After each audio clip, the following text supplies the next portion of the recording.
Okay, we're on. So we're gonna take the second week this week and study the intertestamental period a little bit more, and then I think we're gonna do one more week next week because there's some I want to talk about. I really would like to spend next week talking about the Apocrypha and the deuterocanonical books a little bit, and some of the other literature that is out there that fell and was written during these two periods. So I think we're going to do that next week, and then 2 weeks from now we will start our study of the New Testament. All right. So let's pick up a little bit. We talked last week about a little bit of history. This week I want to start with the Maccabees. All right. So the rule of the Maccabees begins in around 166 BCE, and Mattathias Maccabee, kind of the father of this group, starts that event. Now, let me ask you a question real quick. Can you see the screen? And on the screen, in the middle of that screen, is there a big deal that says recording? Do you see that too, or do you just see the PowerPoint? Just the PowerPoint. Perfect. Okay, because I've got this big thing that says we're recording right in the middle of it. So, all right. So let's look here real quick. Here's a family tree of the Maccabees. Right. The Maccabees were the forerunners of the Hasmoneans. And really, we're going to only talk about certain groups of them. Mattathias is the father that begins, and how this whole thing begins is the Maccabees were very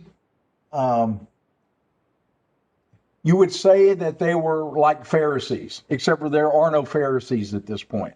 All right. So the Pharisees haven't come about yet.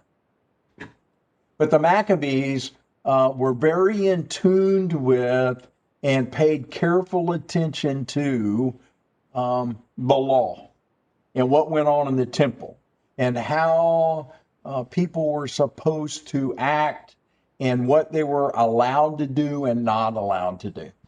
Okay. And so what happens is the king, who happens to be at this time is a Syrian appointee.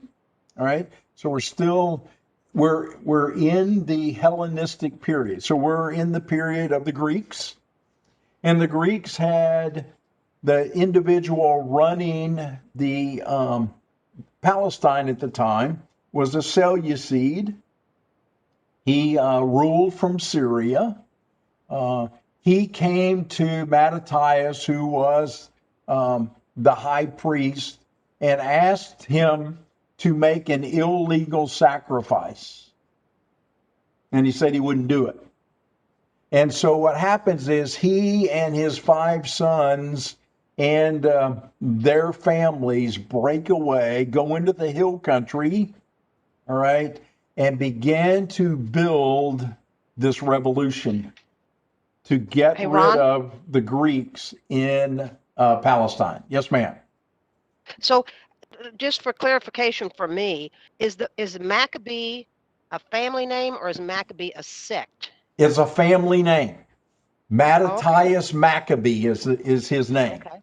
All right, they're called Maccabeans, all right, because they will become a movement, if you will, not just a family, but they will become a big movement. All right. So when we talk about the Maccabean revolts, right, that's not just his family, Linda. That is a revolutionary group, if you will, of Jewish individuals. Okay? Good enough? Ron, Yes. if people have their archaeological Bible on 1072 is a chart about the revolt. Oh, good. Okay. All right. 1072.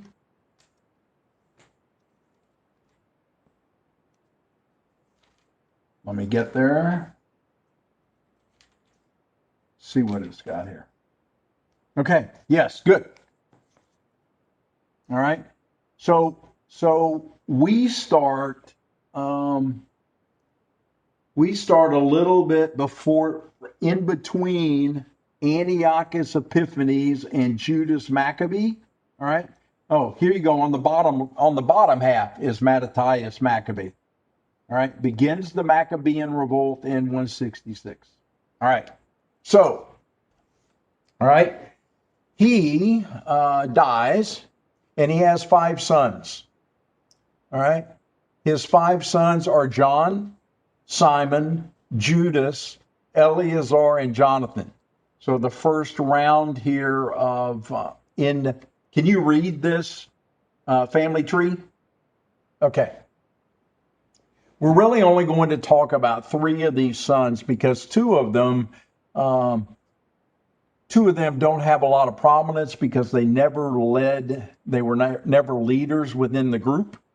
They fought in the revolution. They died in the revolution, but they never had any leadership responsibility. All right. So when the father dies, he is followed by his 3rd son, Judas Maccabee. All right. He ruled from 165 to 160. And you have to be very careful when you talk about and say that he ruled, okay? Because the Maccabees did not have the authority to be the king, all right? The king was still an appointee of the Greek government, all right? It was an appointee of, at this point, the Seleucids.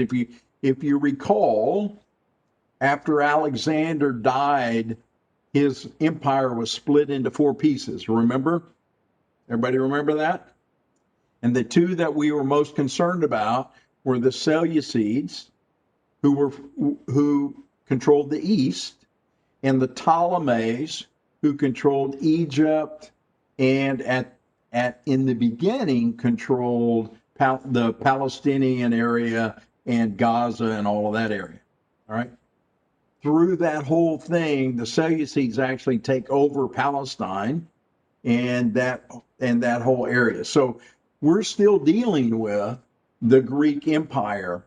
And so Maccabees couldn't, in fact, be king, but they did gain control. So Judas becomes a pretty successful military leader.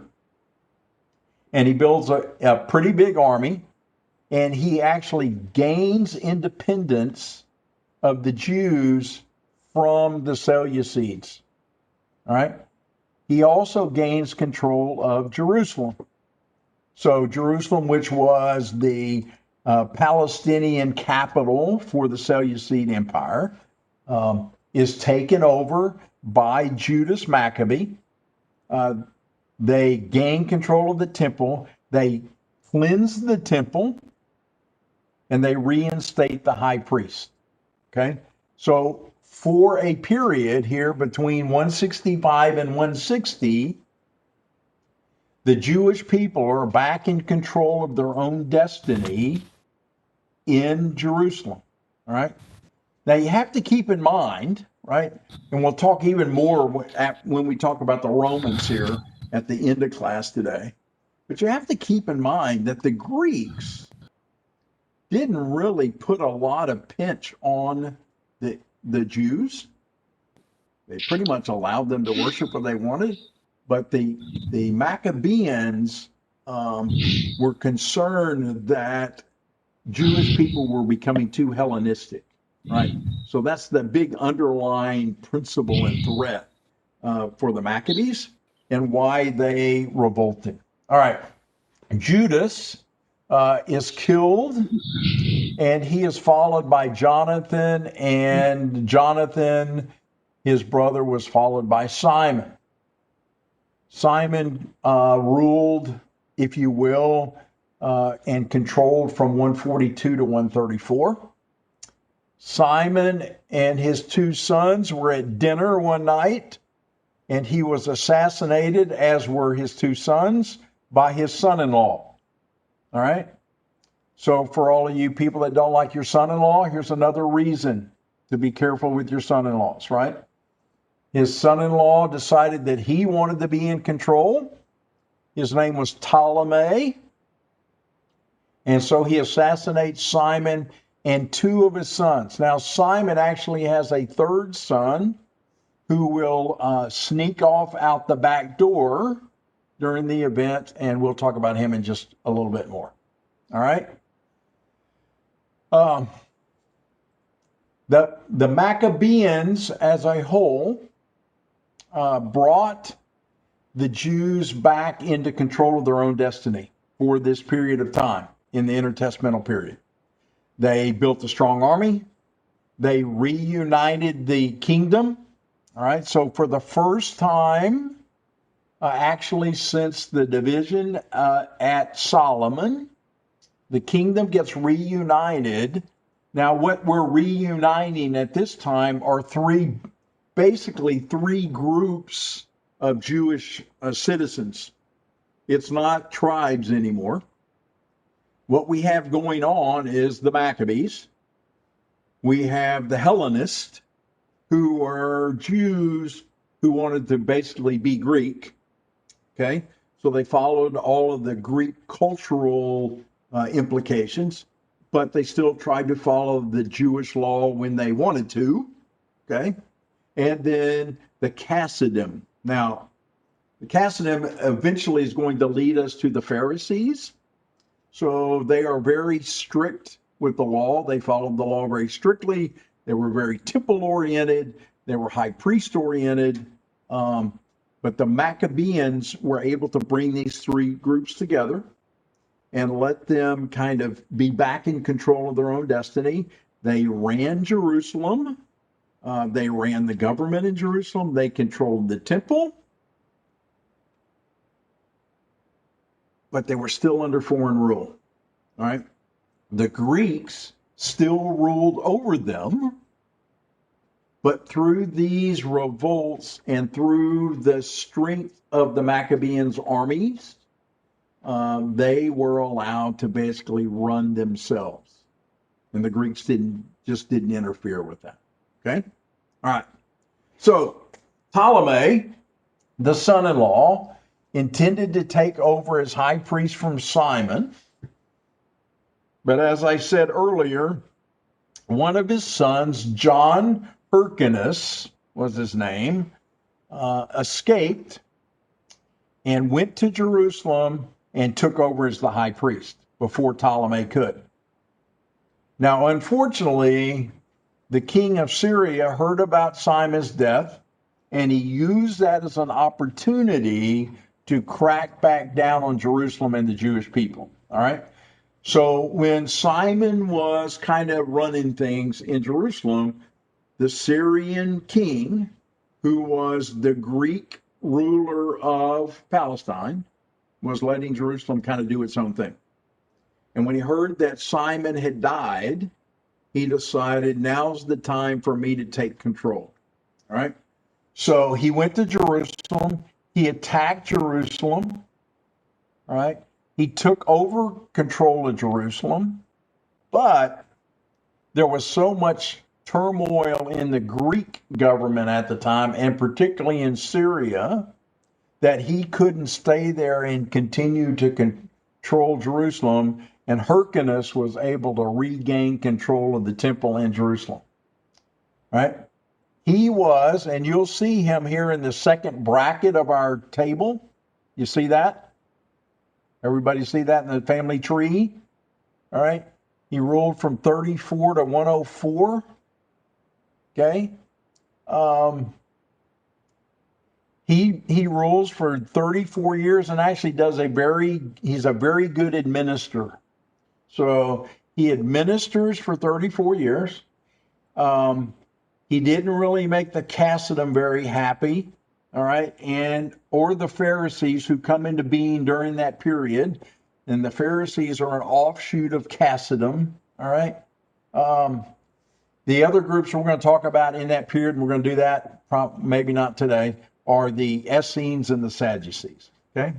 Now, you'll see in the family tree, all right, that Hyrcanus captures Antipas, who is the grandfather of Herod the Great. All right. So do you see how this is all coming together? All right, because we're going to get to Herod the Great. We're going to get to the Romans. It's all going to come back through. All right. Hyrcanus dies in 106. He's succeeded by his son Aristobulus the First. All right. He rules only 2 years, but in that 2-year period, he conquers Galilee. All right. And recolonizes Galilee, right, with Jewish populace. All right.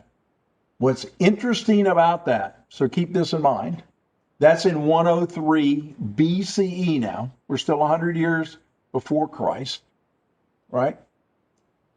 In 135, between 70 AD and 135 AD, all of the Jews are removed from Galilee, right?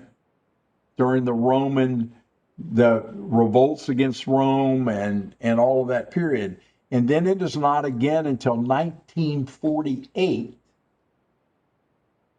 right, that they come back to that area again, okay, in big numbers, okay? All right, so he conquers Galilee, he colonizes it, he brings back the populace of Jewish, all right? Let's see. So we get to Aristobulus. He was followed. He dies in 10. Ron, Ma'am, I can't hear you. So you broke up. Question. okay. When the on page 1074 and 75, it gives all this information about a time capsule Oh, good. in our book. Excellent. So make sure that if I say something wrong, just pretend that I'm saying what's in the book. Fair enough? Actually, I am getting my material, and I meant to tell you this, out of 2 books. One is called Between the Testaments by D.S. Russell. It's a real old book. And another one I just found that's titled Introduction to the Intertestamental Period by Raymond Serberg. It is a great book. If anybody would like this book, let me know. I'll get you all the information. I think it was $7 on Amazon. Right? It's a really, really good book about what happened in that period between 400 years between the Testaments. All right. Okay. So Aristobulus dies. He's followed by his wife. All right. His wife's name is Alexandra. Now, a very interesting thing happens here, right? You don't see Alexandra on this chart, do you? I can't see on my chart. Alexandra takes over and she immediately frees her brother-in-law who is in prison. Her brother-in-law's name is Alexander Janneus. All right. She frees him from prison, marries him, makes him king and high priest. Ooh. Okay. So she gets her brother-in-law out of jail, marries her brother-in-law, makes him king, makes him high priest. He ruled from 103 to 76. Okay. So for 37 years, he led the Hasmoneans. And he took them probably to the peak of their rule during that time period. He dies, and she takes over and rules for 9 years. Now, what happens in this period is that she sides up with the Pharisees. And that's how she is able to keep her control, right? She does whatever the Pharisees want, and they support her, and they are able to control her. Now, just a little bit of trivia. Somebody give me a guess of how many. Let's move up to 15 AD, somewhere in that range, 1520. Somebody give me a guess of how many Pharisees you think lived in Jerusalem in 15 AD. Have no idea. Over 6,000, right? So we all, at least I do, right? I grew up thinking that the Pharisees were this small group of individuals who had a lot of power and a lot of money, right? And kind of controlled what was going on in Jerusalem. That's kind of what I thought, right? And that is not the fact at all. We'll talk at the end of class today about them, but they were across the spectrum in terms of status, in terms of wealth. Their whole thing is what they believed and what they practiced, not their wealth or their control. All right. So there were over 6,000 Pharisees in Jerusalem at the time that Jesus was in Jerusalem. All right. Okay. Let's keep moving through this. I'm sure that you don't want to see all of this detail, but here we go. In 60, so Hyrcanus dies. His wife takes over, marries her brother-in-law. He takes over. She takes over. She dies, and her son, Hyrcanus II, becomes the high priest. Now, Hyrcanus II was really weak. He was a poor administrator. He was overthrown by Aristobulus II, who was his brother. And Aristobulus II says, I don't like what the Pharisees do. They're losing their control of the city of Jerusalem. So I'm going to switch my allegiance to the Sadducees because they are more powerful right now. And the Sadducees help him lead a successful revolution. And then he sides himself up with Antipater, who is the father of Herod the Great. And so he's got everything going for him because he has the Sadducees who are in control from the Jewish standpoint. He has the father of Herod the Great who's in control from the Greek standpoint, and they both support him. All right. But in 63 BC,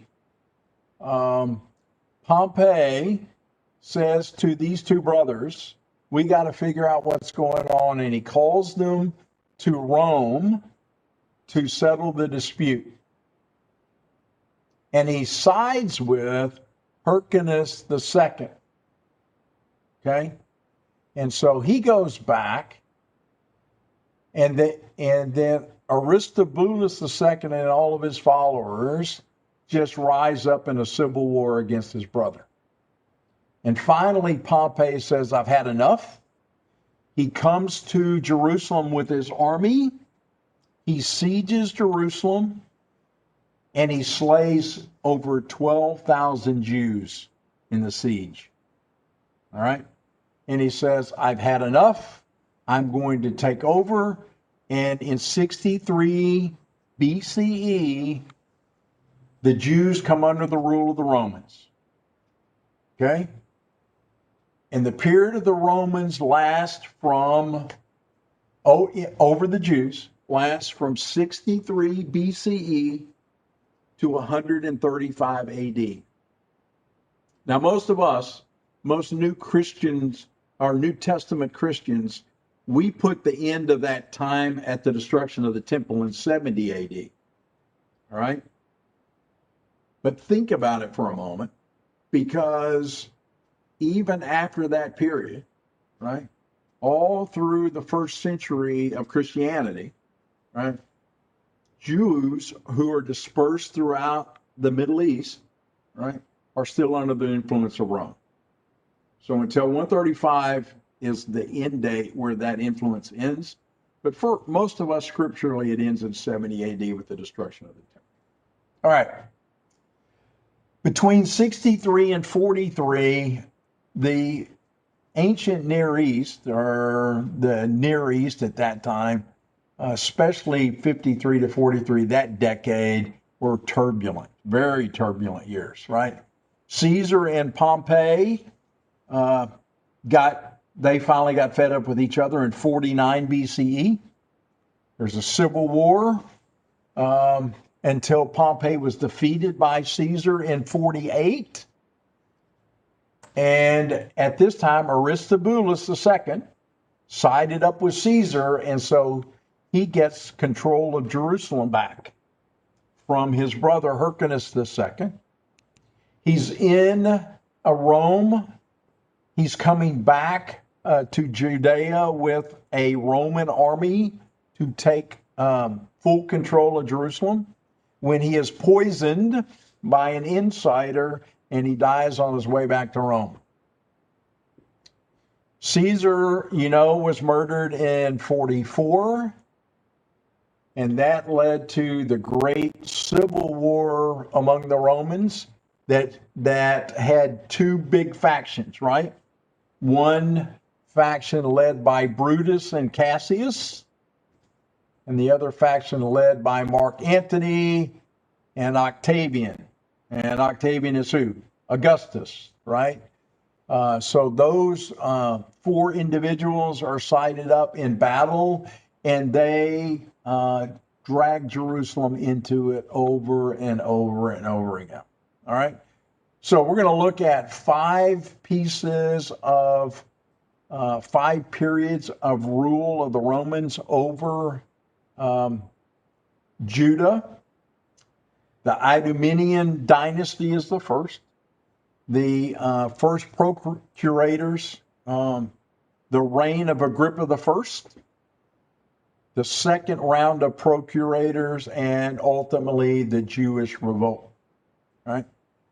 But before we look at that, I want to remind everybody that this is a period in time when the Jewish people in Jerusalem pretty much had full autonomy, right?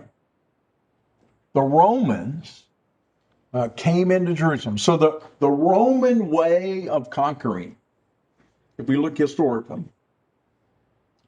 the Romans grew their empire by conquering people and bringing Rome to the people they conquered, right? So the Babylonians, the Syrians, they conquered people and dragged them all back to Babylon or to Syria. The Romans, on the other hand, came to where they conquered and converted let those citizens become citizens of Rome. And they instituted over them their Senate government, their Republican government, but they let them control themselves quite a bit. They let them practice whatever religion they wanted to practice. Okay? So the Romans came to Jerusalem and Palestine, and basically they said this: as long as you're obedient and submissive to the Roman law, right, then you would be treated with great consideration, right? Judaism was recognized as one of the licensed religions of Rome, in the Roman world. Jews were required to pay a tribute to Rome, as all citizens of Rome were that were non-Roman. But however, according to Josephus, that amount of money was very trivial, and it wasn't a burden on the majority of people that lived in Jerusalem. Right? The Jews were allowed to have their own Sanhedrin, which was their own governing body and court system, and they were permitted to settle all of their own civil cases and all of their own minor cases. Right? Now, one of the big issues we're going to run into later is that Augustus comes, or maybe it's Herod, I'll remember, comes and there is a little uprising and he puts people to death. And the Sanhedrin say he can't do that. And yet we know from our scripture, right, that the Sanhedrin who wanted to put Christ to death couldn't, because only the Roman governor could. All right. So that even changes as we move through the period. All right. All right. So, Hey, Ron, sir. do you know when the first Roman Empire decided to become a divine god and how that affected things in Jerusalem? Yes, that comes, Ron. It comes at with Nero, I believe, but I'll look into that and make sure. Of Okay, that, I'm right? just curious. Thank you. Right, because it at one point, right, Right, Caesar decides Caesar is God, and that changes the way the Romans allow religion to be practiced. right, Right now, what they say is you can practice whatever religion you want. You can have whatever God you want, right? So they would have said to the Jews, right? You can practice your religion. You can believe in Yahweh, right? But you have to understand and agree that Caesar is God. Okay? So they didn't tell you you couldn't believe in your own God, right? But what's the struggle for the Jew? The struggle is that there is only one God, only one God, and he right, is the God of all gods, right? And that's Yahweh, not Caesar, right? And that's what's going to lead check, to that's one of the things that leads to our fifth revolt, our fifth period of Roman rule, which is the Jewish revolt, right? right. Okay. All right. So we're not going to get where I wanted to get today because I spent too much time talking about where we're going to be next Sunday. Next Sunday, we will pick up with the Idumean dynasty. And this is where we move from the Hasmoneans into Herod, and we talk about Herod the Great and all of the great things that Herod did. Harold, for you, look at here. This is Herodia, right? I'm going to show you more pictures that I took when I was over there of Caesarea Philippi and some of those other places. Right, we're going to talk about that next week.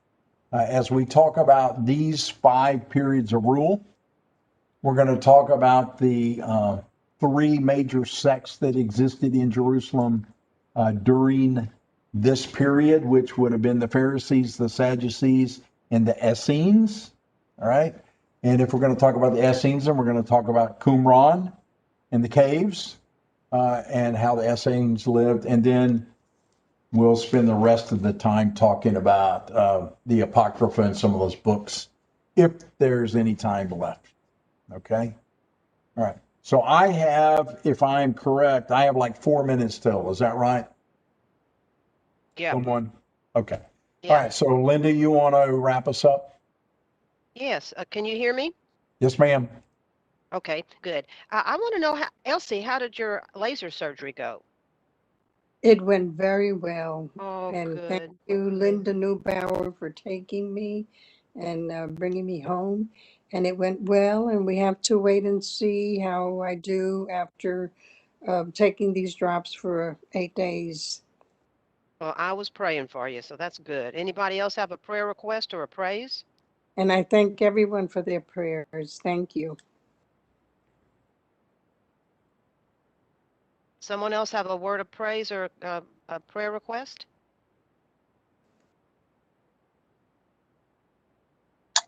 Yes, I do. My daughter's mother-in-law has been taken back into the hospital.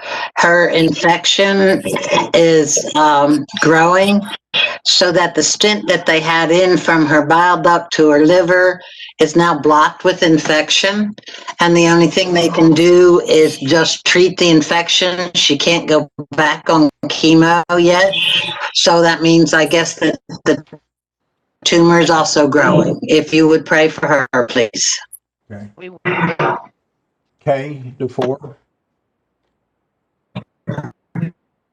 we will.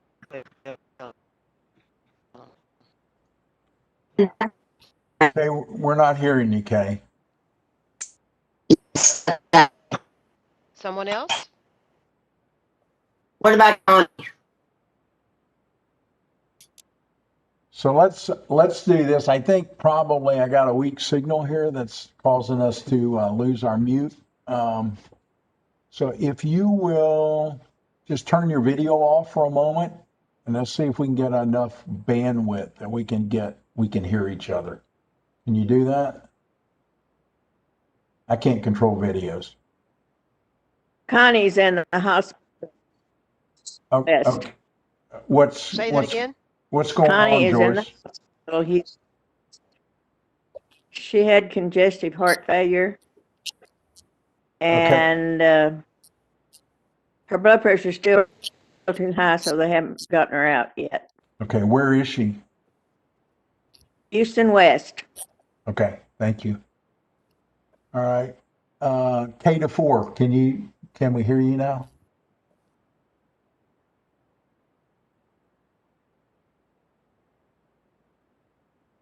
K? No. All right. Okay. Let's keep Ron and Jerry and all the others that we know that are in treatment or in the hospital in our prayers, since I can't hear what's Amen. going on. Okay. Rondi 4, if they can't come on, Okay. they postponed it until a week from now instead of starting all next week. Okay. Okay. All right. Okay. So it'll be next week. 2 weeks. I mean, Is that they right? still have trips down this week, but they stay down there next week. Okay. Thank you very much, Annie. Thank you. Keep the Andreessens in your prayer. They couldn't be on today. They're having major health issues with a couple of their pets. So for all of us that have pets, we know what that's like. So let's keep them in our prayers as well. All right. All right. Well, I guess that's it, Ron. Okay. Let's close with a word of prayer. Heavenly Father, we thank you for this day, and we thank you as always that you give us this time that we can gather together. We ask that you be with each of us this week, especially those of us that are taking treatments in the hospital, seeing doctors, or just not feeling well. Be with those of us who are just ready to be back together and not separated. We ask that you guide us as we head back, strengthen us, keep us safe, and bring us all back together comfortably, whether next week is face to face or whether it's face to face and face to computer screen. We ask all of these things in the name of your Son, the risen Lord. Amen. Lisa Amen. Modglin, before we hang up, I think Friday is the day that we're all going to meet. Can you do that?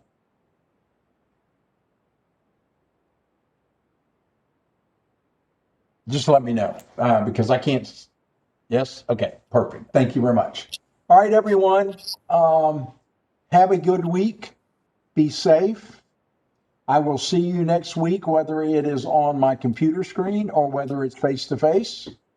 It looks like a nice week. So enjoy your week. God bless you. God bless you. Thanks, Ron. You bet. Thank you, Ron. You bet. Thank you. Thank you. Bye.